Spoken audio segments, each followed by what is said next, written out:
Hello friends, welcome to கவிதாசமயலாரை. இன்றைக்கி நம்ம பார்க்க போகிற ஸ்பெஷல் ரெசிபி நல்ல சுவையான வாழைத்தண்டு சட்னி. ஒரு ஹெல்த்தியான சட்னிங்க, ரொம்ப நல்ல டேஸ்ட்டாக இருக்கும். ஒரு இன்ட்ரெஸ்டிங்கான ரெசிபி, டக்குன்னு ஈஸி அண்ட் குயிக்காகவும் பண்ணிடலாங்க. எல்லா விதமான டிஃபனோடவும் ரொம்ப நல்லா பொருத்தமாக இருக்கும். பர்டிகுலர்லி இட்லி தோசை இடலாம் அட்டகாசமாக இருக்குங்க. நான் இன்றைக்கி தோசைக்கு இந்த சட்னி வச்சேன், ரொம்ப நல்லா இருந்தது. எல்லாருமே என்ஜாய் பண்ணி சாப்பிட்டாங்க. நம்ம ஹெல்த்தியாக சமைச்சோம், ஹெல்த்தியாக சாப்பிட்டோங்கிற திருப்தி இருக்குங்க இந்த மாதிரியெல்லாம் சட்னி பண்ணும்போது. ஒரு இன்ட்ரெஸ்டிங்கான ரெசிபி, மிஸ் பண்ணாமல் ட்ரை பண்ணி பாருங்கள். இப்போ வாங்க ரெசிபி எப்படின்னு பார்க்கலாம். இங்கே நல்ல ஒரு வாழைத்தண்டு எடுத்துருக்கேங்க. அந்த நடுத்தண்டுக்கு மேலே இருக்கிற அந்த பகுதியெல்லாம் சுற்றிலும் உரித்து எடுத்துட்டு, அந்த தண்டு மேலே இருக்கிற அந்த வலுவழு பகுதியும் நல்லா சீவி எடுத்துட்டு, நம்ம சாப்பிடக்கூடிய அந்த நடு வாழைத்தண்டு பகுதியை மட்டும் எடுத்து வச்சுருக்குறேங்க. இந்த வாழைத்தண்டில் நிறைய நீர்ச்சத்து நார்ச்சத்து இருக்குங்க. உடலுக்கு ரொம்ப நல்லது. அடிக்கடி நம்ம உணவில் இந்த வாழைத்தண்டெல்லாம் சேர்த்துக்கிறது ரொம்ப நல்லது. உடலுக்கு தேவையான நார்ச்சத்து நிறைந்த இந்த வாழைத்தண்டை நம்ம நிறையா விதமாக சமைக்கலாங்க. நல்ல பொரியல் செய்யலாம், கூட்டு செய்யலாம், நல்ல சுவையான வாழைத்தண்டு சூப் செய்யலாம். இந்த ரெசிபிஸ் எல்லாம் ஆல்ரெடி நான் அப்லோட் பண்ணிட்டேன். இன்றைக்கி இன்ட்ரெஸ்டிங்கான டேஸ்டியான இந்த வாழைத்தண்டு சட்னி ரெசிபி பார்த்துட்ருக்கோங்க. ஃபஸ்ட்டு ஸ்டெப்பாக நம்ம வாழைத்தண்டை நல்லா சின்ன பீசஸாக கட் பண்ணிடலாம்.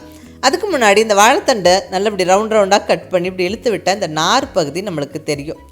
அந்த ரவுண்டு பீசஸை ஒரு கையில் பிடிச்சிக்கிட்டு விரலை சுற்றி இந்த நாரை நம்ம எடுத்துட்டு, இந்த ரவுண்டு பீசஸை இப்படி எடுத்து வச்சிடலாம். அந்த நாரை உருவி எடுத்துட்டு, இந்த வாழைத்தண்டு கட் பண்ணி அந்த நார் எடுக்கிறதுக்கு இது ரொம்ப ஈஸியான மெத்தடுங்க. நம்ம டக்குன்னு பண்ணிடலாம், ஈஸியாக வேலையாகும். இது ஆல்ரெடி நான் அப்லோட் பண்ணியிருக்கிறேன். இது நிறைய பேர் யூஸ்ஃபுல்லாக இருக்குது, ரொம்ப ஈஸியாக இருக்குது வாழைத்தண்டு க்ளீன் பண்ணுறதுக்குன்னு சொல்லியிருக்கிறீங்க. ரொம்ப நன்றி. பாருங்கள், வாழைத்தண்டெல்லாம் நல்லா ரவுண்டாக கட் பண்ணி அந்த நாரெல்லாம் நல்லா உரிச்சு எடுத்தாச்சு. இப்போ இதை சின்ன பீசஸாக கட் பண்ணிடலாங்க. பாருங்கள், இப்படி பொடியாக கட் பண்ணிக்கணும். இதே மாதிரி எல்லா பீசஸும் நீங்கள் கட் பண்ணிக்கோங்க.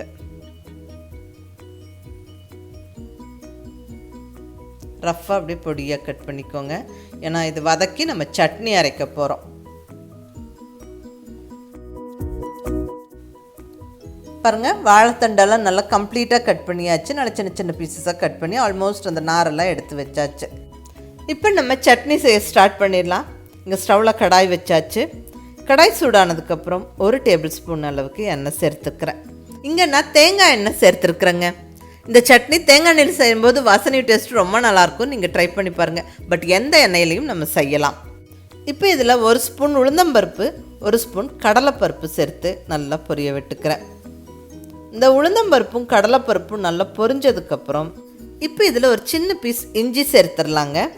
ஒரு 1/2 இன்ச்சு பீஸ் சேர்த்துருக்குறேன். அடுத்ததாக ஒரு 7-8 சின்ன வெங்காயம் போட்டு விட்டு நல்லா ஒரு 1-2 நிமிஷம் வதக்கி விட்டுருவோம்.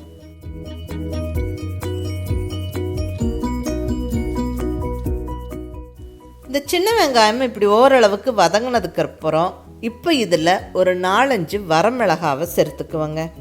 நான் இங்கே ஒரு 5 மிளகாய் சேர்த்துருக்குறேன். நீங்கள் உங்களுடைய டேஸ்ட்டுக்கு தகுந்த மாதிரி அட்ஜஸ்ட் பண்ணி சேர்த்துக்கோங்க. ஒரு நிமிஷம் வதக்கி விட்டுட்டு இப்போ இதில் ஒரு சின்ன துண்டு புளி சேர்த்துக்கிறேன். இது போக தக்காளியும் சேர்க்க போகிறோம். அதனால் புளியோட அளவு ஒரு சின்ன பீஸ் மட்டும் சேர்த்தாச்சு. நல்லா வதக்கி விட்டுட்டு இப்போ நம்ம தக்காளியை சேர்த்துருவோங்க. ஒரு மீடியம் சைஸ் தக்காளியை ரஃப்பாக சின்ன பீசஸாக கட் பண்ணி போட்டு நல்லா வதக்கிடுவோம். தக்காளி கொஞ்சம் சாஃப்ட் ஆகிற வரைக்கும் வதங்கணும். இப்போ இதில் நம்ம கட் பண்ணி ரெடியாக வச்சுருக்கிற வாழைத்தண்டை சேர்த்துருவோம். சின்ன பீசஸாக கட் பண்ணி வச்சுருக்கிற வாழைத்தண்டை கம்ப்ளீட்டாக சேர்த்தாச்சு. இந்த வாழைத்தண்டு இந்த வெங்காயம் தக்காளியோடலாம் சேர்ந்து நல்லா வதங்கியே கொஞ்சம் வெந்து வரணுங்க. ஸோ நல்லா வதங்கி வரட்டும். ஒரு நிமிஷம் நல்லா இதை கிளறி விட்டுட்டு இப்போ இதில் தேவையான அளவு உப்பு சேர்த்துக்கலாங்க. இந்த சட்னிக்கு தேவையான உப்பு நான் இப்போவே சேர்த்துக்கிறேன். நம்ம உப்பு சேர்த்து விடும்போது இந்த தக்காளி இந்த வாழைத்தண்டெல்லாம் தண்ணி விட்டு டக்குன்னு குயிக்காக வதங்கிடும். வாழைத்தண்டு கீரையெல்லாம் சமைக்கும்போது உப்பு நம்ம பார்த்து அளவாக சேர்க்கணுங்க. கம்மியாக தான் உப்பு பிடிக்கும், ஏன்னா இது வதங்கி சுருங்கிடும். ஸோ கம்மியாக தான் உப்பு பிடிக்கும். ஸோ உப்பு மட்டும் கொஞ்சம் கவனமாக பார்த்து சேர்த்துக்கங்க.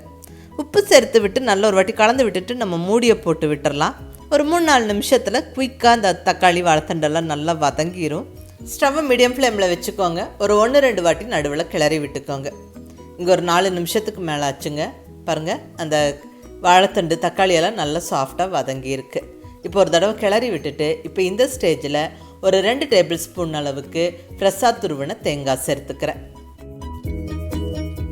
நல்லா ஒரு தடவை நல்லா வதக்கி விட்டுருவோம். ஒரு நிமிஷம் நல்லா வதக்கி விட்டுட்டு நம்ம ஸ்டவ்வை ஆஃப் பண்ணிடலாம். இப்போ சட்னிக்கு எல்லாமே வதக்கியாச்சு. இனி கொஞ்சம் நேரம் ஆற விட்டுட்டு நம்ம இதை மிக்ஸி ஜாரில் கம்ப்ளீட்டாக சேர்த்து நல்லா கொஞ்சம் தண்ணி விட்டு இந்த மாதிரி சட்னியாக அரைச்சிக்கணும். Chutney almost ready. இப்போ நம்ம இது ஒரு பவுலுக்கு மாற்றி விட்டுட்டு நல்ல ஒரு தாளிப்பு சேர்த்துக்கலாங்க.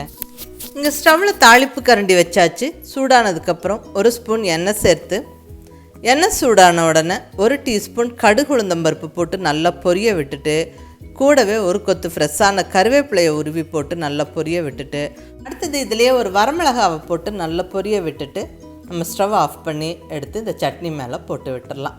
அவ்வளோதாங்க, அருமையான சுவையான வாழைத்தண்டு சட்னி ஜம்முன்னு ரெடி ஆயிடுச்சு. இது ஒரு இன்ட்ரெஸ்டிங்கான ரெசிபி, கண்டிப்பாக ரொம்ப சத்தானது. ஜஸ்ட் வெங்காயம் தக்காளி வதக்கி சட்னி செய்யாமல் இப்படி அந்த சட்னி செய்யும்போது நல்ல சத்தான காய்கறிகளை உள்ளே சேர்த்தும் வதக்கி நம்ம சட்னியாக பண்ணும்போது அந்த காய்கறிகளோட சத்தும் நம்மளுக்கு கிடைக்கும். ரொம்ப நல்ல டேஸ்ட்டாகவும் இன்ட்ரெஸ்டிங்காகவும் இருக்குங்க. ஸோ மிஸ் பண்ணாமல் ட்ரை பண்ணி பாருங்கள். வாழைத்தண்டு ஒரு அருமையான வெஜிடபிள், நம்ம அடிக்கடி செய்யறது ரொம்ப நல்லது. இந்த மாதிரி சட்னி எல்லாம் செய்யும்போது எல்லாருமே விரும்பி சாப்பிடுவாங்க. எல்லா விதமான டிஃபனோடவும் ரொம்ப நல்லா பொருத்தமாக இருக்குங்க. பர்டிகுலர்லி இட்லி தோசையோட ரொம்ப நல்லாயிருக்கும். நான் இன்றைக்கி தோசைக்கு செஞ்சேன், எல்லாருமே என்ஜாய் பண்ணி சாப்பிட்டாங்க. நீங்களும் மிஸ் பண்ணாமல் ட்ரை பண்ணி பாருங்கள். இது ரொம்ப ஒரு சிம்பிளான ரெசிபி தான், நம்ம டக்குன்னு பண்ணிடலாம். செஞ்சு பார்த்துட்டு எப்படி இருந்ததுன்னு உங்கள் ஃபீட்பேக் சொல்லுங்கள். பிடிச்சிருந்தால் லைக் பண்ணி ஷேர் பண்ணி கமெண்ட் பண்ணுங்கள். கவிதா சமையலறை சப்ஸ்கிரைப் பண்ணி என்னுடைய மற்ற ரெசிபிஸும் வீடியோஸும் பாருங்கள். தேங்க்யூ.